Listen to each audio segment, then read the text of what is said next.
The world woke up to the news today that President Donald Trump and the First Lady Melania Trump have COVID-19. While some global leaders have wished them well, a certain amount of schadenfreude from many may be understandable. Live to Washington, correspondent Simon Marks. Good afternoon to you, South African time. There was one beautiful comment on social media today which said that whoever is writing the TV series USA knows how to write a season finale cliffhanger. When I saw that this morning, I simply couldn't believe it.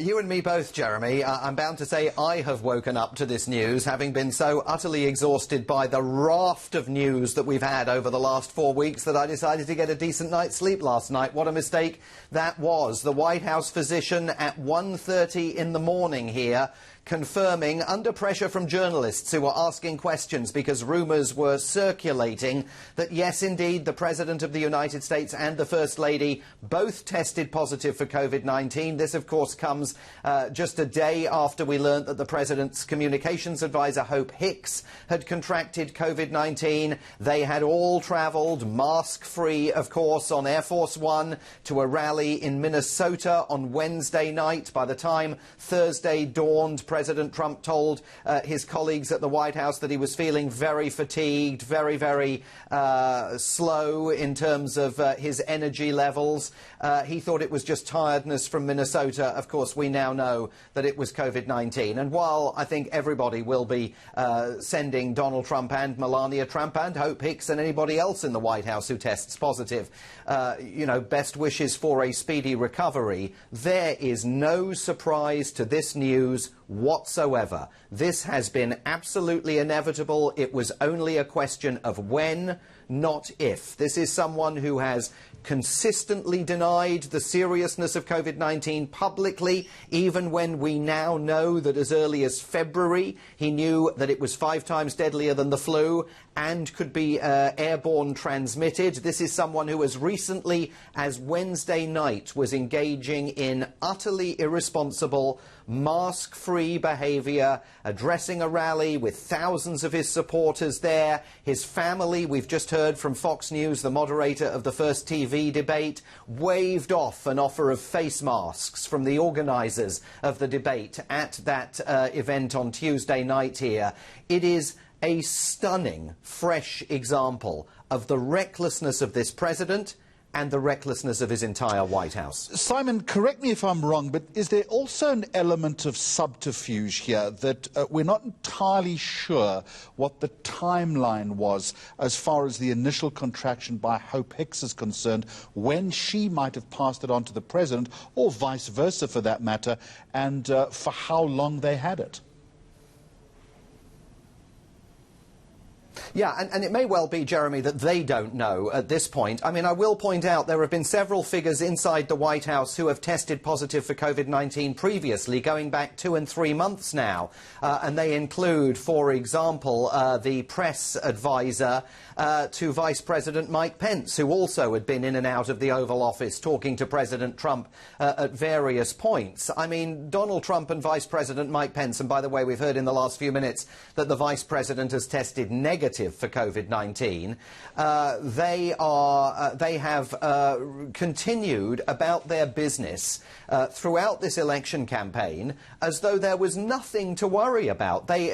Donald Trump has derided Joe Biden for wearing masks, for holding socially distanced press conferences, for staying at home and doing most of his appearances virtually, not travelling the country and barnstorming the country in a traditional fashion at rallies, as the president has done.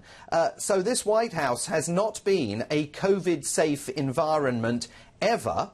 And even the very limited COVID protocols that they implemented, many of those were rolled back over the last 3 weeks because of the president's insistence that he wanted to demonstrate to the country that the country is rounding the corner on COVID-19, which obviously it is not, and that everybody can go back to work. The economy should reopen, the kids should be in schools, get your cities reopened. He said just in Minnesota on Wednesday night, get your states reopened. reopened. We've got to get this economy back to work.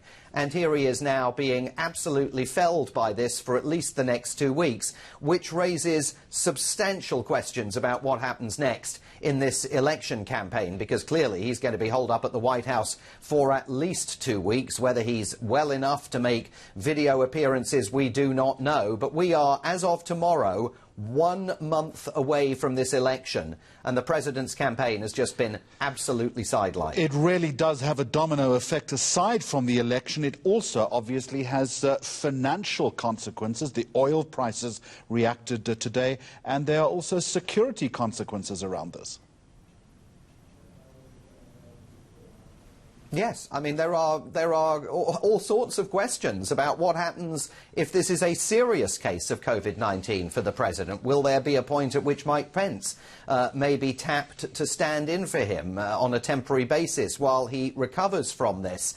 The markets that had bounced up after that first TV debate, perhaps concluding after it that the president was heading for defeat and that Joe Biden would be a steadier hand on the tiller. Well, given the uncertainty that now exists, the markets here have tanked on the futures exchanges because we are talking here about an event of substantial national and international consequence. This isn't just the President and the First Lady having to self-isolate at the White House for 2 weeks out of the 4 that are remaining in the election campaign. The entire inner circle of Donald Trump's government will now have to be tested for COVID-19. The people who were at the television debate on Tuesday night, including the moderator, Chris Wallace, he's just said he's going off immediately to have a COVID-19 test. This has ripples that will reverberate throughout Washington and beyond. And the Democrats are going to have to think, we've heard nothing yet from Joe Biden on this, they're going to have to think about how they handle it, because on the one hand,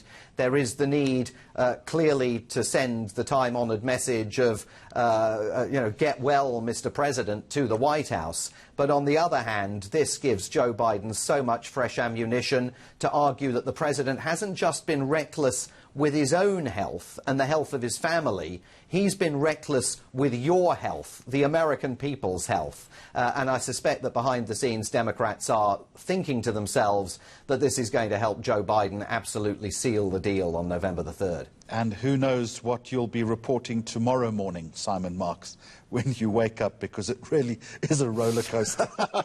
Live in Washington, correspondent Simon Marks. Let's go to the money desk.